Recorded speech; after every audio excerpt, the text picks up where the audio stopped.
This is Scott, the Fix-It Guy. My goal is to give you a series of videos that can help you to fix things on your own, save a lot of money, and get the great feeling of knowing you did it by yourself. Today we have an LG stove that the oven is not really responding well temperature-wise, where you set it for a certain temperature and it doesn't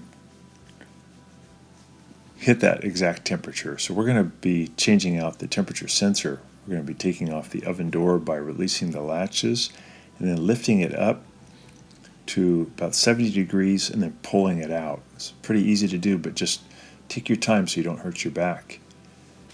And we're going to be replacing this oven sensor, which is really easy to do. They're actually pretty inexpensive too. We're going to pull out the racks to give us some more room to work.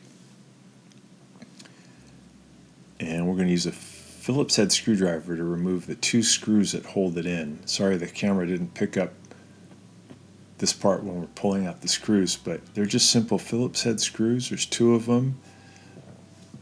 It's up in the upper left-hand corner, and we're going to zip those out.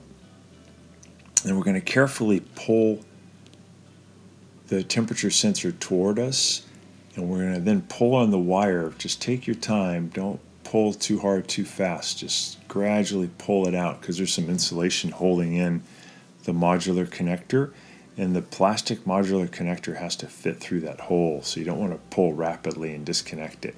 Just take your time, kind of get the insulation out of the way, and pull this thing out of the back firewall, and then you can just disconnect it. So this oven would be set at 350, but then when you put in an analog tester, it would show that it was only 250, or it just wasn't keeping temperature. So that's the model, that's the part number for the new part, and this is an LG part, pretty cheap. So now to put it in, we're going to just disconnect the existing one we're going to grab the temperature side of it, temperature sensor side, and the side that was coming out of the oven securely, and just pinch in with my thumb and then pull the old temperature sensor out. So I'm grabbing it securely, pinching in, and then pulling out. There's the old one. We'll pop in the new one. This will only take you about maybe 10 minutes max to do this procedure. Make sure you push it all the way into where it clicks, where it's really secure, and then you're going to feed that wire and that temperature sensor back in through the firewall. Just take your time, push it all the way in, and then you're going to be putting those two Phillips screws back in to hold it. So just put in one, get it nice and secure, and then you can put in the second one. And then you're really done. The next thing is just to put the racks back in and to put the oven door back into position.